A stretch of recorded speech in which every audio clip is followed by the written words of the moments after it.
Welcome to the Forever and Ever podcast. I'm your host, Homer Hargrove, and today we're going to be talking about how we love our partners differently, even more specifically when we are quantity-based versus quality-based love. So in today's episode, we're all about how we measure love. And some of us feel most loved through quantity, lots of time together, frequent check-ins, and consistent small gestures, while others feel loved through quality. And this is the idea of it being deep, feeling meaningful, and it's these moments that might happen less often, but they hold greater significance. And if you and your partner don't see love the same way, it can sometimes feel like you're not really giving or receiving enough of it. But today we're going to unpack these different forms of love as we talk about how to meet each other's needs without feeling like one is necessarily better than the other. And this goes into this constant back and forth within couples that my wife and I have counseled and talked to. And it's this idea where typically both people end up feeling like the other person isn't showing them love, even though they're both trying to show each other acts of love. And we've talked about a lot of different processes of emotions. Today specifically, we're going to go into this idea, this quantity versus quality way of thinking. So let's start off with, what does it mean to be a quantity thinker? And this is again, it's in the name, this measure of love through quantity. If you're a quantity thinker, you most likely feel connected when love is shown frequently. It's not about how deep the interaction is. It's what matters is really the consistency of it. And you can kind of see these types of loves even through like how we like budget or spend our money. A quantity thinker might be, they might have this idea of, for Christmas, they're thinking of buying multiple gifts, like they want to fill the Christmas tree with gifts, while a quality thinker is more so about we want each gift. I would rather have a few gifts that are meaningful. The same goes for like when you're balancing the budget and trying to, what it is that you're thinking of saving for. You'll be able to kind of see these tones of quantity and quality come out. For example, when going back to love, you might feel love when your partner texts you throughout the day.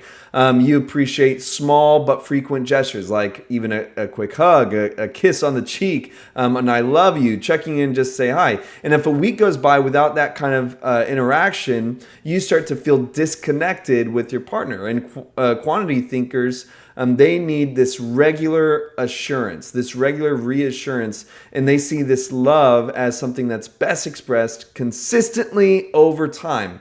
And it's like filling a cup, not necessarily all at once, but with this steady small pours that they want to be able to see this activity. Now, let's talk about quality thinkers. A quality thinker are people who are focused on, you guessed it, quality, and it's not about how often something is happening, but it's about how meaningful those interactions are.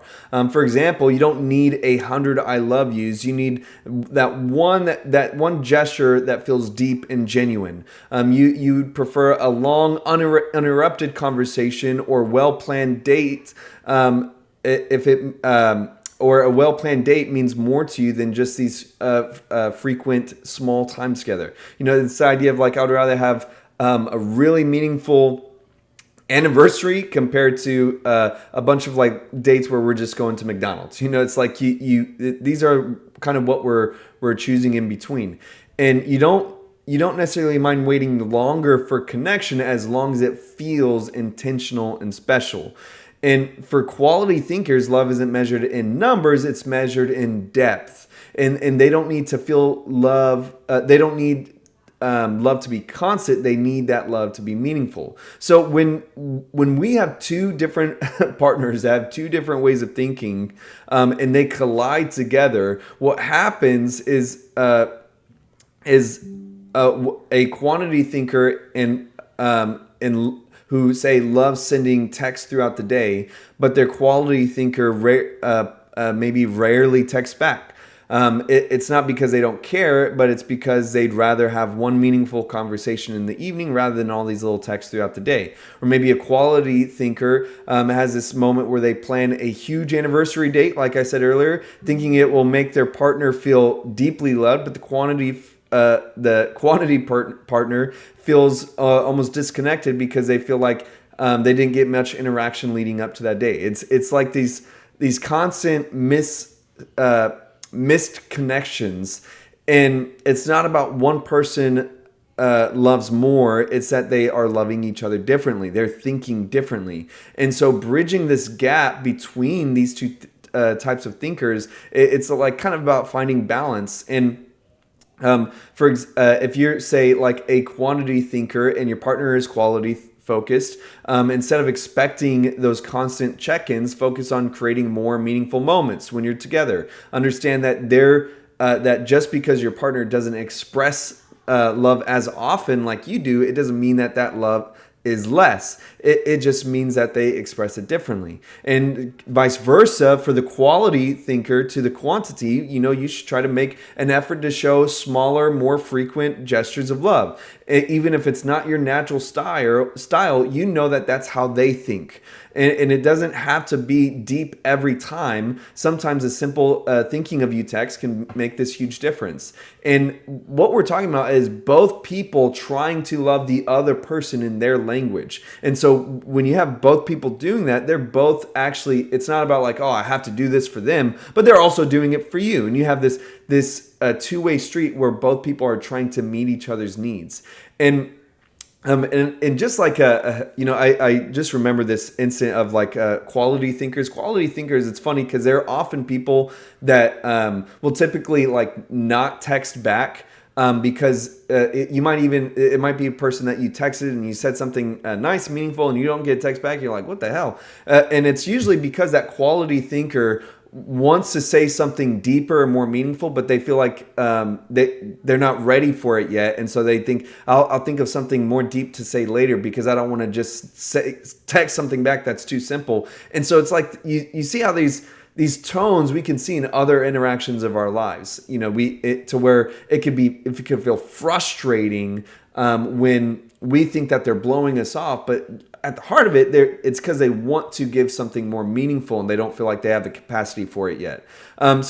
Again, we're trying to understand the other person. We're trying to put ourselves in their shoes and understanding that they really do think differently. Like it's not just like they have different opinions, but the way that they think, the way that their chemistry in their brain works is different than ours. And so some practical strategies for balancing these differences out and bridging that gap is maybe even set like some checkpoints with each other. If your partner is quantity focused, try creating like this like simple check-in system throughout the day to where it could be these quick morning texts. Maybe you're sending a voice memo, a phone call, from home to work. For me, I feel like I'm more lean into the quality way of thinking sometimes, in different interactions with my wife being more of a quantity base, and it's kind of like might even like flow back and forth.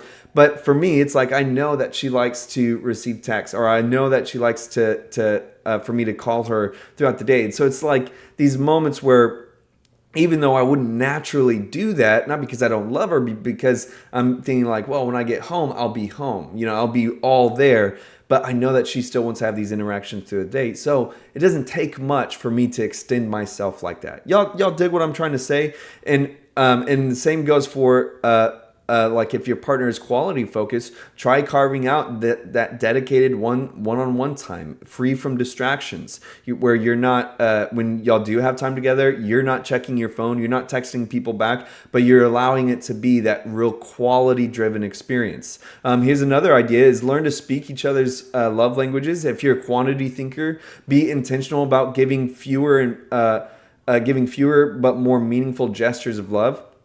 If you're a quality thinker, try showing love more often in small but meaningful ways. Trying not to overthink it, but simply extend, like, I know that they would like this. I know that they think like this. This will be nice for them. And finally, verbalize your needs to one another. Instead of assuming that your partner knows what makes you feel connected, tell them, it really makes me, I like it when you text me this. I like it when we do this together. I like, etc. And don't assume that they just don't love you. That's kind of where we start this crazy cycle in our heads, to where because we don't feel we're not receiving the love in the way we expect, we start to think that they don't love us altogether, when truly they're trying, but it's like we're talking two different languages. And so trying to make these expectations clear, and don't let silence define your relationship. And it's not about changing, as we're trying to meet each other like this, it's not about changing who you are. It's about meeting each other where they're at. That's we're extending ourselves, and that person is also extending themselves to you. That's what we're trying to do. And so let's go over a couple takeaways before we close today. One, it's love isn't about how often or how deep. It's about understanding what makes your partner feel valued. I mean, at the end of the day, like, what is it really all about? It's us trying to make our partner feel valued and loved. And some people need that regular interaction to feel secure, while others need just meaningful moments to feel connected. One isn't better than the other, but when we do learn to meet in the middle, or extend ourselves, both of us are able to feel loved in a way that makes sense. So I hope that this episode was helpful for you. I hope that it made a difference in your relationship. And I always love spending time with you guys through these episodes. Can you do me a favor? Leave a rating and a review for this podcast. Let me know what you think. It would really help me out and help others be able to see this show in their feed. And also, if you haven't already, grab a copy of my book, Forever and Ever. You can find it either on my website, homerhargrove.com, or you can just order it on Amazon, whatever floats your boat. But until next time, have a great life.